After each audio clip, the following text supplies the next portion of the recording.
Welcome to the Career Corrective, your career lifeline that gives you laugh lines with Regina, Jenny, and Allie.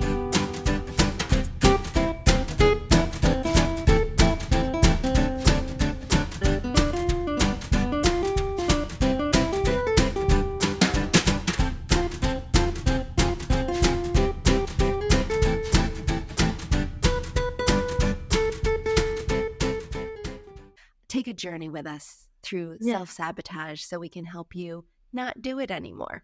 Today, we're going to talk about specifically how your feelings about yourself can really affect if you self-sabotage. So we want to get down to there and give you really good insight. We want to make sure you have solid foundation, and we want to make it as fun and enjoyable as possible. But today we're going to talk about why we self-sabotage, because then we're going to get into the good stuff in our upcoming weeks to know how to stop. There's a lot of talk about loving yourself and not putting yourself last like so many women do, right? Yeah.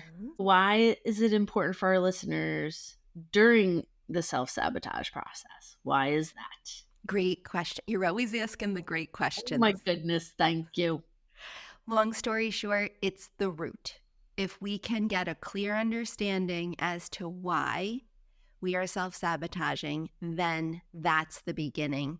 If you remember last week, we talked about how it's all about our listeners' journey and how important it is to customize things of where you want to go with your life, and how you do things has to be true to yourself. Before we get into the fixes, this week we're stopping to say, why am I doing this in the first place? That really good, solid understanding is going to help you down the road when you're tempted to go back to your old ways without realizing it. So that's why we're stopping over here to make it clear. Yes. You got to put yourself first.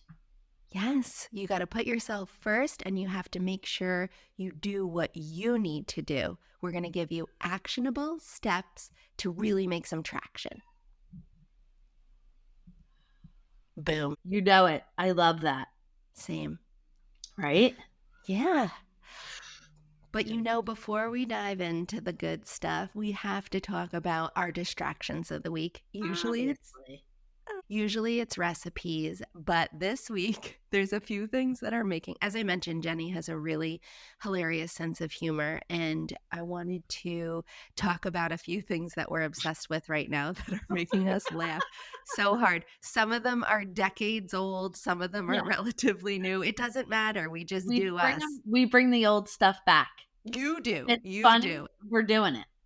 And the way you introduce it, I could see this stuff on my own and not think anything of it, but it's through you talking about it that makes me interested in going to check it out. I thought our listeners might appreciate that. And if you don't appreciate that, be you and tell us whatever works, or skip ahead. But don't until you give it a chance, because she's going to make it hilarious. So funny. Okay. You know the Nick Kroll show? Yes. Like from way back? Yes. He does this skit with Jenny Slate, and it's a fake reality show called Publicity. Why is it called that, Jenny? Oh my God, great question. The characters are Liz and Liz. Get it? Publicity. And they make it a point to say it all the time, that it's their name. They're just so ridiculous. And they keep the way Nick says the word amazing is phonetically, it's amazing, you guys. But they go, amazing, Liz. And they talk about all superficial crap, and it's so freaking funny.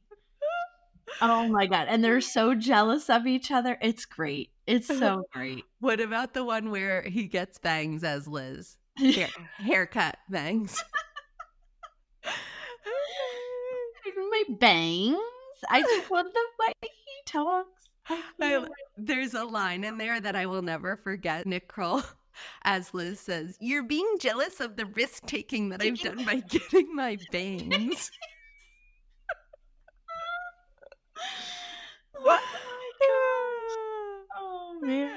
I love him. I also love the other one that he does where he's European in America and he's talking about visiting New York City. And oh my gosh. And he talks like this. It's so funny. I know the one he talks about visiting Europe. Yeah. And he talks about the Spadadox hostel, the coolest hostel in all the countries of Europe. And his bangs are part of every character Oh he my. does because it's very blonde hair, the wig that Yes. he has on, Yeah. and the bangs are super short and very severe, and then the hair comes down on the side, so he looks like a very stereotypical Northern European guy, and he's smoking a cigarette, of Yeah. course.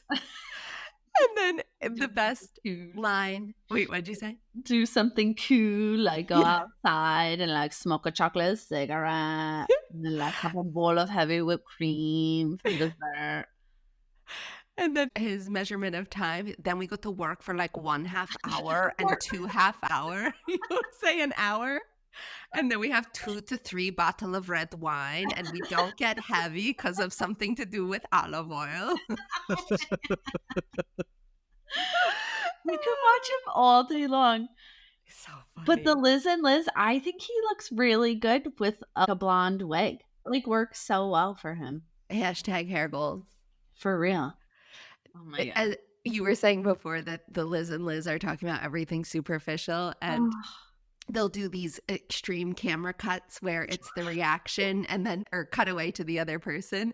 They're doing this one where it's why would you wear salmon, the color salmon, without and know that I'm gonna wear the color salmon? And they're arguing over who's looking for more attention. And it basically you want to say it's both of you. oh my goodness. I was eating salmon the other day and I could not stop laughing because Laughing. I need it to be a real show. I know. Come back as Liz and Liz publicity. Publicity. So sorry, guys. No Greek yogurt recipes this week. Oh man. I know. How will you make it? How will you make it What through? are they gonna do? What are they gonna eat this week? Jello. Jello recipes with fruit in it. Yeah. Go back to ambrosia. Just kick it Ambrosia. ambrosia style. We do talk about ambrosia a lot too. Yeah. Mm, Jello salad. All right. Got to get into the good stuff for our listeners here, Jenny. Okay. All right. So let's do I think it's our segment, right, Allie? You be the judge. You be the judge. This is where we at the Career Corrective gather information from around the world on our topic of the day for you, our listeners, so you can be the judge on whether or not it applies to you. Mm-hmm. Yeah. The goal here is that by discussing it, you can also take away little glimmers of help. Tips of the week. Love it. The first one is from the book Stop Self-Sabotage by Dr. Judy Ho. She talks about when people have a low or shaky self-concept, they tend to self-sabotage. Yep. Mm-hmm. Yeah. Can you give our listeners some context on that one, Earl? Yeah. There's a lot of talk about all of these, and my goal in summarizing it for you all is to make it useful. There's a lot I'll leave out, but that I'm talking about to move you forward. The really interesting piece from this book that I loved was it talks about how self-concept is all different versions of yourself. If you think about how some people are really successful in their career life, but they cannot stick to a gym routine, or maybe they are great at sticking to their health goals, but their finances are a mess. We all have this version of our ideal self, and how closely in our mind that matches up in that category is how well we'll stick to goals in that area.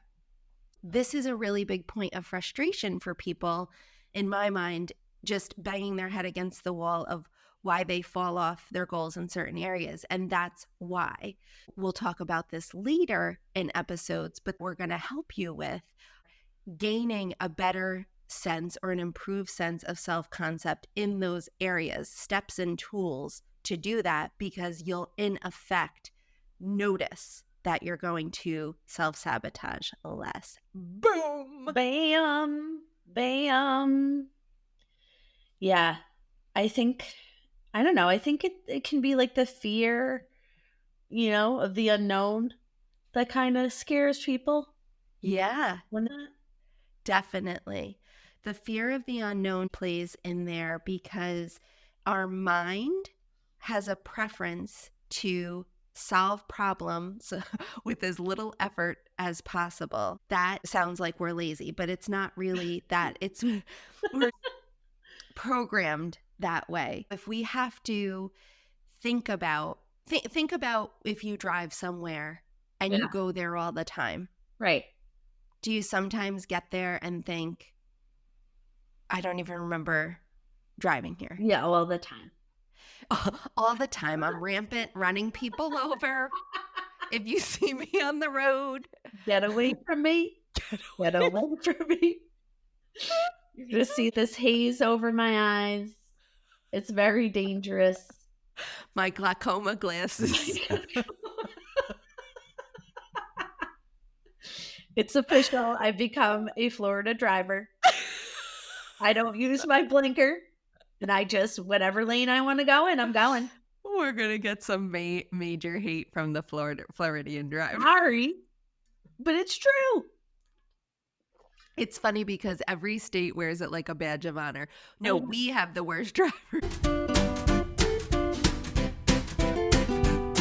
So your mind prefers the path of least resistance. If you know something by heart over and over, there's no thinking about it, no purposefully making steps. That's what creates the fear and brings it up for you. So you shrink back in to doing what you know.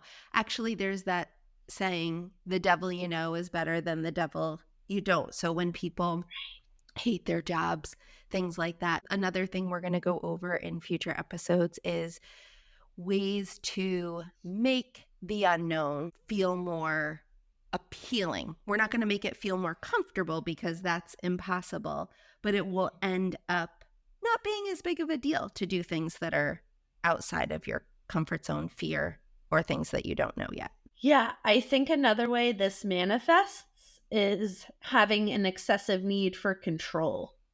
Yes. Think about if you've ever been on a blind date. It is. I've never. I don't know what that's like. Okay. Well, just imagine, or you've seen it in the movies. That feeling of, I don't want to go. What am I doing? This is not going to go well. You might cancel or want to cancel, or even social situations. It can be that simple. You want to make sure you know what's going to happen. And if you don't know if you have an excessive need for control, you can ask yourself, does my need for control get in the way of my relationships? Do you snap at something that seems minor because you felt like you were losing control? Do you find yourself in conflicts at work because you need to control? And does your love of control make it harder for you to enjoy activities and events when you don't know what's going to happen? Yeah. And that's the biggest one, I think, that you could really identify with. Absolutely. We're going to talk about, again, in future episodes, how to build habits that bring you away from that so that you can see that it's not so scary on the other side. Scary? It's not scary. You're talking. It's the fear. Yeah. Scary. The final one that they talk about in this book is internalized beliefs. And that's all from your subconscious. Think of your subconscious as building thoughts as facts. There was this movie that Adam Sandler did, The Water Boy. Did you Oh ever my see that movie? gosh. Yes. Remember the mother in that is Kathy Bates, and she's, Yeah. don't play football, and she's telling him everything is scary. Yeah. Yeah. So he grows up, it's a very dramatic version of it, but he grows up with the whole thing of everything is scary because that's what she's pounded in to his brain. So our internalized beliefs can just be built from our upbringing, and it could be movies that you see, it could be neighbors, it doesn't even have to be your people, your parents, it can be anything that you watch. If you watch somebody else fall off a jungle gym when you're 5, you probably will grow up thinking jungle gyms are really scary, which they also are. So that really They wasn't a are. good example. That's legit. But that's the whole idea of internalized beliefs and how they affect us, even though they have nothing to do with the current situation. I mean, maybe that blind date is the best person ever. You don't want to Right. miss out on meeting them. No, you're just gonna go and get over your fear. And then You can even after you're gonna get podcast yourself an over. ice cream cone as a reward for doing that. You can have sprinkles if you go. Whatever you want. Do a cherry dip. I don't know. Yeah, let it melt all over All you. over. Ugh. And then have ice cream regret and make it worse. Those are some basic aspects of how these things are coming about for you. We just wanted to pit stop over there, give a little context so that you can see where we're going to be going in future episodes on how to fix this. These things all happen so fast and they happen so theoretically in when you talk about it. When somebody says, "Oh, you have low self-esteem, that's why you self-sabotage." It's like, "Great. Yeah, What thanks the so heck do much.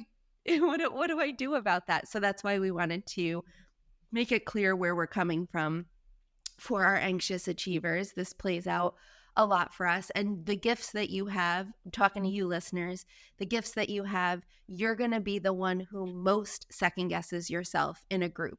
You're going to be the one having lower shaky self-concept or having this fear of the unknown. You're hyper tuned in to all that could go wrong, which actually the cruel twist of fate here means that you're more aware, more capable, more potential. Yes. And then you have people who don't have the anxious part and they're whistling Dixie thinking they're the best thing ever and they don't have to go through all of this. So we want to bring it to light so that we can help. Absolutely.